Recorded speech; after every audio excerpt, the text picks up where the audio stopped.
taking that feedback and continue on. So yeah, like taking that feedback and recognizing that, okay, they're, you know, the client's drawn to this element that feels very trendy, but, you know, I know that that's more of a trend, and how can I sort of revise it slightly in a way that won't make it so recognizable as a trend, if that makes sense. Yeah. So it's okay to do trends. It's just, and if you love something, but also it just is better to try to make it your own, I guess, is what I'm trying to say.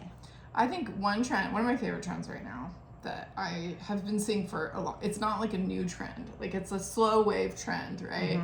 But I love like brightly colored appliances. So I love, like, I have on my vision board like a hot pink, bubblegum pink like range, and I would love to put that in a house. Like, that's something that I just feel like is super fun, and yes, it's trendy, but it's also just like, it's cool and I like it. So that's one of my faves. Yeah, but exactly, like that's something that you know you're gonna love for a long time, and it's okay to do a trend here and there. But if you also put black and white checkered backsplash, and everything is brass, and then you also do like shaker cabinetry and exactly the whole shebang that you would see in a magazine. Yeah. So what's your favorite trend currently? This is probably a slow wave trend and not as like fun as yours. But I feel like plaster, you know, that's something that just, to me, I don't know when I'm going to stop using it, because I just feel like everybody's doing it, but I love it and it is beautiful. So that's a hard thing to get away from, but also you don't want to feel like you keep repeating the same thing. But right now I haven't really done this, and I'm trying to like bring more color into it, because I think the trend right now is that it's more of that like creamy or gray or whatever. So like by tweaking it a little bit and bringing in more vibrant color into the plaster, like that's something I'm playing around with. And what's your least favorite trend right now?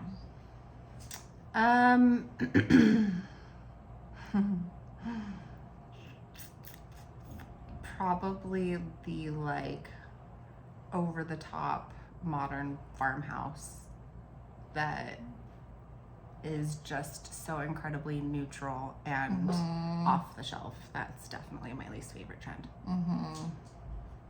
Because there's some things about farmhouse that I like. But it's just, it feels like a repeated thing over and over again, and then it loses life and character, and I'm just kind of tired of seeing it.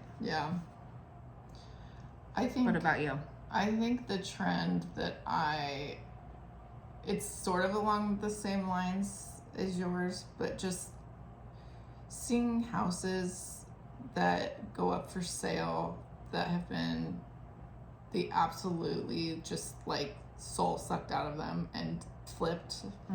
It's like that like super basic either builder or DIY flip where someone's like, oh, I'm gonna make a ton of money on this, and they put the cheapest finishes that they can find, and it's all the like sort of trendy stuff, but it's so cheaply made, and they put everything on the floor of Home Depot, you know, in the space. And like, I have nothing against Home Depot, like I love me some Home Depot, but again, it's about not getting everything from the same place. And like, if you are putting, you know, doing that, it just like, it makes me so sad. And it's like, because use an imagination. Like, use a designer. You can have some cost-effective design. You can with personality. You totally can. And whoever said like all your walls have to be painted white and your floor has to be like a gray LVP and use black hardware everywhere, and it's just like, and those like kind of quasi-modern black light fixtures everywhere, that makes me sad,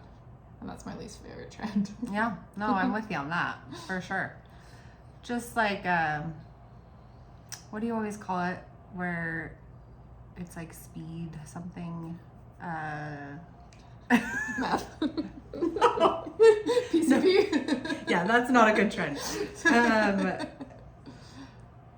No, it's basically, you know, the quickly made, like fast fashion. Yes, Yeah. like fast fashion is what you always call it, and kind of that same thing with decor. Yeah. You know, you don't want a fast fashion decor. Yeah, but it's a lot easier to throw away a $3 tank top than it is to throw away a,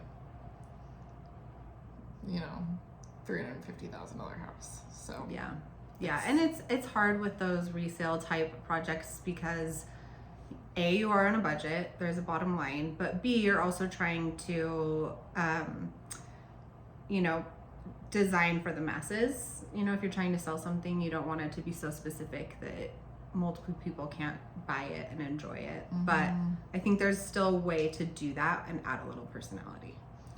There's a homogenization of homes that I think has gone too far, that people are just like if you're desperate, you know, but it's not something that people necessarily like and want, is that like completely soulless blank slate. I think if they had the option, most people would choose something else. So. And I will say, like, even in those kinds of scenarios where, I mean, this is why we have the project playbook, right? So in those kinds of scenarios where you're like, oh, this is the bottom dollar is what's important, but I want to add a little bit of personality, and you don't know how to do that, so you only go to your local sources and they only have those options. Like, you're probably going to get a better return if you invest a little bit on hiring someone to help you, like, bring it to life a little bit more and use some unique elements. So our project playbook is like really good specifically for a scenario like that, where you just need to add a little fun.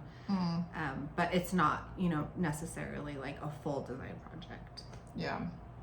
And I think a good designer is also gonna like increase the value and not, you know, take away from the value, and that hopefully that is what we bring to the table. Yeah, for sure. So yeah, hopefully, sorry our video died in the middle, but this is probably our longest one we've ever done.